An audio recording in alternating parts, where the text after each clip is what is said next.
OK, alors en classe, on avait la fonction f de x est égale à la racine de x plus 3 sur x carré moins x moins 2. Là, la première partie, c'était de trouver le domaine, et puis c'était particulièrement difficile. Donc, l'équipe qu'on a regardée, les deux équipes qu'on a regardées, avaient déjà simplifié, ou disons, fait la mise en évidence en bas. Donc, on avait racine de x plus 3 divisé par x plus 1 fois x moins 2. Et on s'était déjà occupé du problème de la division par 0. Donc, on sait que x sera pas moins 1, on sait que x sera pas 2. Oui, voilà, 2. Donc, ça va pour la division par 0, il n'y a pas de problème. Maintenant, on était rendu à faire la racine de négatif. Quand est-ce que toute cette grosse affaire-là va être négative? Donc là, c'était une question de si le haut est négatif, mais que le bas est négatif, c'est correct. Par contre, si c'est positif en haut, positif en bas, ça va, mais plus, moins plus, ça marche pas. Donc, on était en train de s'occuper de ça. C'est devenu un petit peu difficile. Donc, je vous le fais rapidement ici. OK, donc ça, c'est ce qu'on avait. Je le garde là, mais je le tasse dans un petit coin en haut. On s'occupe de racine de négatif. Donc, d'abord, on va regarder quand est-ce que le haut, positif, négatif ou 0, le bas, positif, négatif ou 0, puis on va se faire un petit tableau avec ça. Donc, racine de négatif. OK. Oups, c'est pas très joli. Donc, x plus 3, quand est-ce qu'il va être égal à 0? Ça, c'est facile si x est égal à moins 3. OK, donc la valeur charnière, la place où ça change, c'est à moins 3. Quand est-ce que c'est positif? Quand x est plus grand que moins 3. Puis quand est-ce que c'est négatif? Quand x est plus petit que moins 3. Donc ça, c'est notre logique. C'est pas super surprenant. Moins 3 est là. Je vais prendre une autre couleur, tiens. Donc à moins 3, il se passe quelque chose d'important. C'est 0 exactement à moins 3. À droite, quand x est plus grand, ça va être positif. Et à gauche, négatif. OK, ça a l'air de ça. Ça, c'est pour la partie en haut. On tasse tout ça. On continue. En bas. Quand est-ce que x plus 1 fois x moins 2 est exactement égal à 0? Ça, on l'avait déjà fait de toute façon. C'est quand x est égal à moins 1 ou x est égal à 2. Donc là, on va avoir deux valeurs charnières. C'est pas les mêmes. Donc, je vais tracer ça ici, tiens. Moins 1. En fait, on va faire moins 3 qui est en l'air là-bas. Moins 1 et 2. Donc là, je vais avoir deux valeurs charnières à moins 1 et à 2. À ces deux endroits-là, ça va être exactement 0 la fonction. Puis là, la question, c'est ici positif ou négatif, ici positif ou négatif, et ici positif ou négatif.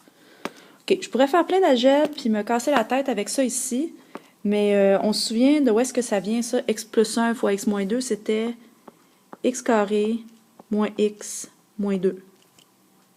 OK, ça, c'est une parabole. Puis on sait qu'elle est égale 0 en moins 1 et en 2. Et puis, comme le coefficient ici est positif, c'est une parabole qui sourit, donc ça a l'air de ça.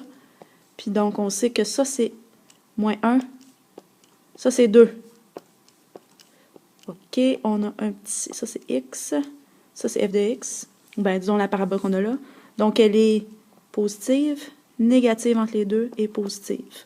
Donc, si je me ramène à ma droite des réels ici, ça veut dire qu'à gauche de moins 1, positif, négatif entre moins 1 et 2 et positif. Donc là, ce que je vais faire, c'est comparer ces restrictions-là avec ces restrictions-là. Je vais mettre ça tout ensemble et puis, ben, mon Dieu, je vais avoir ce que je cherchais. OK, on essaie ça. Ça se promène un petit peu trop. On amène ça en l'air.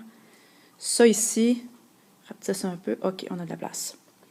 Donc, ma droite, j'ai trois valeurs importantes. Moins 3, moins 1, 2. Donc, je vais mettre mes espèces de barrières. OK. Quand est-ce que x plus 3, mon numérateur est positif, négatif? Donc, il était négatif ici. On va mettre plein de petits moins, plein de positifs. Donc, quand je passe à moins 3, c'est là que ça change. Donc, positif, positif, positif, positif. Pour toujours et à jamais. OK. En bas, x plus 1. Oups, x plus 1 et x moins 2. Là, c'était à moins 1 et moins 2 que ça changeait.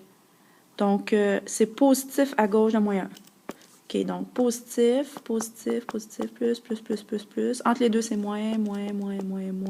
Après ça, positif, positif, positif. Donc là, je cherche les endroits où c'est le même signe. OK, donc pas ça. là oui, crochet, là non, puis là oui.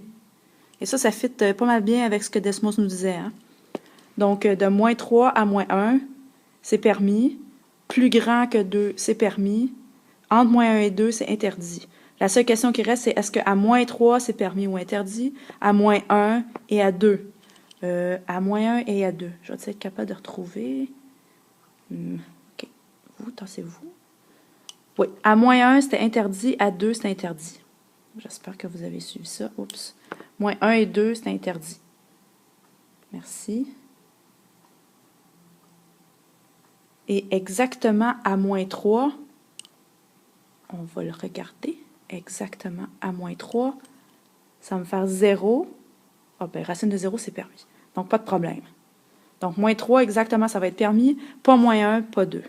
Donc, si je prends cette droite-là, avec toutes ces conditions-là, compliquées, j'envoie tout ça en l'air. Ça me fait quoi comme domaine?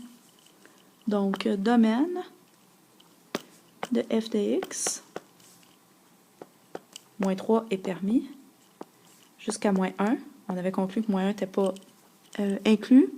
Et ça va recommencer à 2, exclu, à plus l'infini. Et voilà. C'était quand même pas facile.